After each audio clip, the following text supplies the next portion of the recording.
कार्तिक मास का बुढ़िया माँ के गंगा स्नान और माँ तुलसी और शालिग्राम जी का विवाह कथा आप सुने। किसी गांव में एक बुढ़िया माई रहा करती। बुढ़िया माई रोज गंगा स्नान करती। आज जब गंगा स्नान करके वो घर लौटती तो माँ तुलसी का पूजा करती। पूजा करके तब जाकर बुढ़िया माई भोजन करती थी। उनके लिए विष्णु भगवान खीर बनाकर एक टिफिन भरते हुए उनके घर में रख देते थे।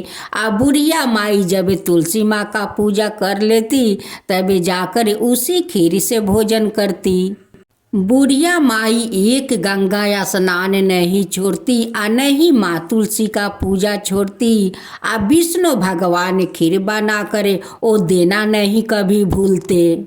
बुढ़िया का वहाँ पर एक पड़ोसिन रहा करती थी। जो पड़ोसिन बुढ़िया को देखती और कहती कि बुढ़िया ये क्या खाती है कि इतना मोटा झोटा तंदुरुस्त रहती है। हम लोग इतना भोजन खाते हैं फिर भी बुढ़िया जैसे तो हम लोग तंदुरुस्त नहीं रहते हैं। एक दिन बुढ़िया माई गंगा स्नान चली जाती है। विष्णु भगवान खीर बनाकर टिफिन भरकर उनके घर में रख देते हैं। जब पड़ोसिन आकर उनकी घर में खोज करती है तो देखती है कि टिफिन में तो बहुत सुंदर खीर का सुगंध आ रहा है। और खीर ले जाकर घर के पीछे डाल देती है। वहीं पर एक पौधा उग जाता है। उस पौधा में खूब सुंदर एक फूल खिल जाता है। एक साहूकार घोड़े पर सवार होते हुए अपना घर से निकला तो देखता है कि एक पौधे में खूब सुंदर फूल खिला है। उस फूल को साहूकार तोड़कर ले जाते हैं। ले जाकर घर अपना पत्नी को देते हैं। पत्नी नाक से सूंघने लगती है। उस साहूकार का धन तो था लेकिन कोई संतान नहीं था। उस फूल को सूंघने से साहूकारनी का पेट में गर्भ रह जाता है। कुछ दिन का बाद साहूकारनी जोरुआ बेटा को जन्म देती है। साहूकार और साहूकारनी दोनों बहुत खुश हो जाते हैं। उनकी महल में बधैया बाजने लगते हैं। कहते हैं कि इतना दिन के बाद तो भगवान हमें खूब सुंदर दो बेटा दिया है। लेकिन दुख का यह तो बात था कि दोनों बेटा उनकी बोलते नहीं थे। साहूकार कहने लगे कि इतना दिन का बाद तो भगवान दो बेटे दिए लेकिन गूंगा दिए। ये तो दोनों गूंगा है, ये तो बातें नहीं कर रहे हैं। देखते देखते साहूकार का दोनों बेटा 12 बरस का हो गया। दोनों जंगल में जाकर शिकार करने लगे। दोनों बेटा रोज शिकार किए करते थे। एक दिन जब लौट कर आ रहे थे तो रास्ते में बूढ़ी माई बैठी हुई थी। जब वो गंगा स्नान करके लौटी घर में जाकर देखती है कि उनकी वो टिफिन में तो खीर नहीं है। उसी रास्ता में बैठकर कहती है कि कहाँ गया मेरा खीर, कहाँ गया मेरा खीर का कटोरा। दोनों लड़का उस बुढ़िया का खड़े होकर बात सुन रहे थे कि कहाँ गया खीर, कहाँ गया मेरा खीर का कटोरा। कहाँ से लाऊं खीर, मैं कहाँ जाऊं फिर, कहाँ मिलेगा मेरा खीर का कटोरा। बुढ़िया का बात सुनकर दोनों लड़का कहते हैं कि मैं हूँ तेरा खीर, मैं हूँ तेरा खीर का कटोरा। फिर जा तू गंगा स्नान, फिर मिलेगा तुझे खीर का कटोरा। बुढ़िया ने फिर से गंगा स्नान करने गई। जब गंगा स्नान करके लौटी तो माँ तुलसी का पूजा किया। पूजा करके घर में जाती है। फिर से टिफिन देखती है तो टिफिन में तो खीर नहीं है। तो माँ तुलसी के पास जाकर कहती है बुढ़िया बुढ़िया क्रोधित होकर तुलसी से कहती है कि तुलसी, कहाँ गया मेरा खीर, कहाँ गया मेरा खीर का कटोरा। कहाँ से ले आऊँ मैं खीर, कहाँ जाऊँ मैं फिर, कहाँ मिलेगा फिर से मेरा खीर का कटोरा। साहूकार का दोनों बेटा उस तुलसी माँ के पास खड़ा होकर कहता है कि मैं ही हूँ तेरा खीर, मैं ही हूँ तेरा खीर का कटोरा। फिर तू जा गंगा या स्नान, फिर मिलेगा तेरा खीर का कटोरा। एक दिन माँ तुलसी साहूकार का सपना में जाकर दर्शन देती है और कहती है कि साहूकार, तुम्हारा बेटा दोनों बोलता है, दोनों बेटा गूंगा नहीं है, तुम्हारा बेटा बात करते हैं। साहूकार सपने में कहते हैं कि माँ, आप कौन हो। कहती है कि मैं तो तुलसी हूँ, तुम्हारा बेटा के बारे में मैं बताने आई हूँ कि तुम्हारा बेटा गूंगा नहीं है, तुम्हारा बेटा बोलता है। साहूकार जी सपने में माँ तुलसी से कहते हैं कि हे माँ, अगर ऐसा हुआ मेरा बेटा दोनों अगर बोलता है तो मैं आपका और शालिग्राम जी के साथ मैं धूमधाम से आपको शादी करवाऊंगी माँ तुलसी। माँ तुलसी साहूकार जी से कहती है कि देखिए, एक बुढ़िया इसी गांव में रहती है।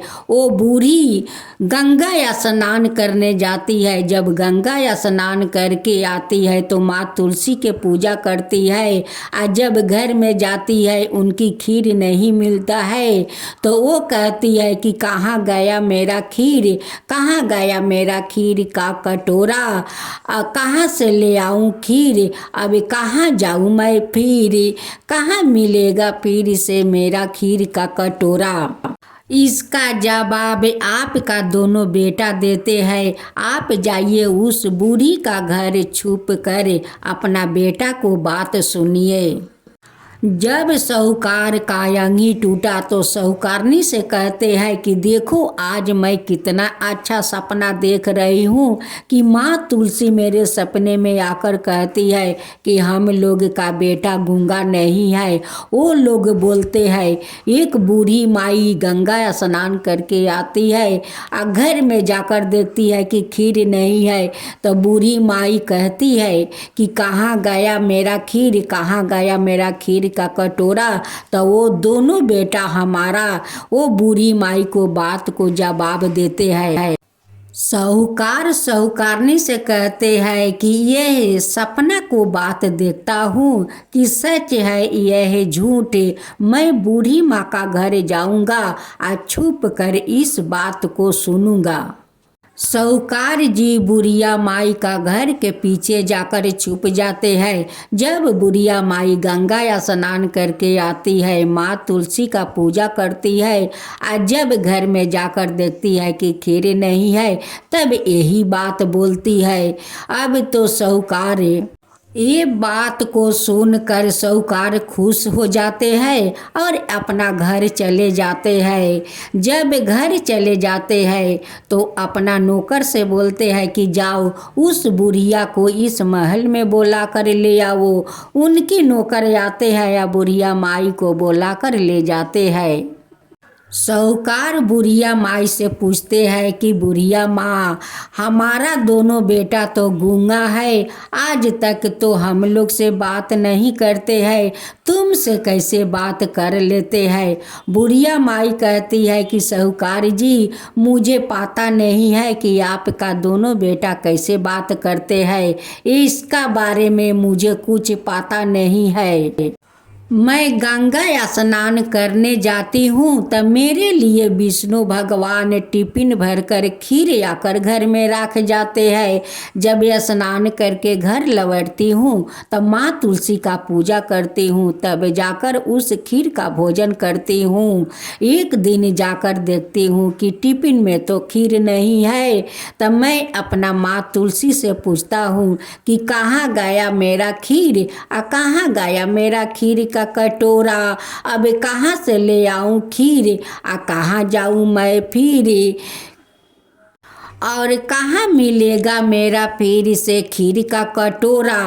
तो वो लोग यही जवाब देते हैं, मैं हूँ तेरा खीर, मैं हूँ तेरा खीर का कटोरा, अब फिर जा तू गंगा या स्नान, फिर मिलेगा तेरा खीर का कटोरा। दोनों साहूकार का बेटा उस बुढ़िया माई से कहते हैं कि जब तुम गंगा या स्नान गई थी तो तुम्हारा पड़ोसी ने उस खीर को ले जाकर घर के पीछे ढाल दिया, उस पर एक फूल का पौधा हुआ, उस पौधे में खूब सुंदर फूल खिले हुए थे। उस फूल को साहूकार जी तोड़ कर ले आते हैं और साहूकारनी को दे देते हैं। साहूकारनी उस फूल को सूंघती है, हम दोनों उनकी पेट में आ जाते हैं। हम दोनों तो जन्म लिया है बूढ़ी माई आपके लिए, आपका सेवा के लिए तो हम दोनों को जन्म हुआ है, हम लोग आपका सेवा करेंगे। यह बात सुनकर साहूकार बहुत खुश हुआ, बुढ़िया माई को महल में रहने के लिए आदेश दे दिया कि आज से बूढ़ी माँ इस महल में आप रहिए। बुढ़िया साहूकार का घर में जाकर रहने लगी। अब तो साहूकार का दोनों बेटा अपना माता पिता से बात करने लगे, लेकिन साहूकार का तो माँ तुलसी और शालिग्राम के साथ विवाह करवाना था, क्योंकि साहूकार तो माँ तुलसी का जबान दिया था कि ऐसा होगा तो माँ तुलसी मैं आपको शालिग्राम के साथ धाम-धूम से शादी करवाऊंगा। साहूकार पूरा गांव आलो को निमंत्रण देते हैं, निमंत्रण करके अपना घर बुलाते हैं, सभी लोग आते हैं और साहूकार धाम धूम से माँ तुलसी और शालिग्राम के साथ विवाह करवाते हैं। साहूकार का श्रद्धा भक्ति देखकर शालिग्राम और माँ तुलसी दोनों प्रकट होते हैं और साहूकार साहूकारनी को दर्शन देते हैं।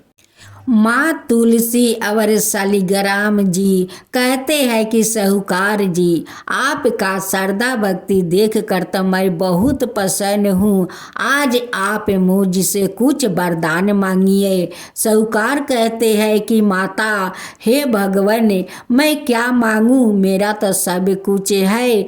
मेरा बेटा जब हुआ तो वो मुझसे बात नहीं कर रहे थे, लेकिन अब मुझसे बात करते हैं भगवान, अब मुझसे बात करते हैं माता।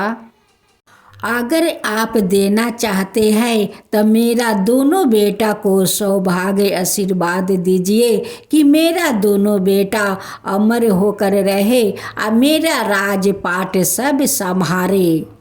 माँ तुलसी और शालिग्राम जी साहूकार का दोनों बेटा को अमर रहने का आशीर्वाद देते हैं। साहूकार जी हाथ जोड़कर कहते हैं कि हे माँ तुलसी, हे शालिग्राम भगवान, आज तो आप दोनों को विवाह करवा कर मैं धन्य हो गया भगवान, धन्य हो गया माता, धन्य हो गया। मेरा तो कोई पुत्री नहीं था कि मैं अपना पुत्री को कन्या दान करूं, लेकिन आज माँ तुलसी आपको दान करके मैं धन्य हो गया है, मैं धन्य हो गया है।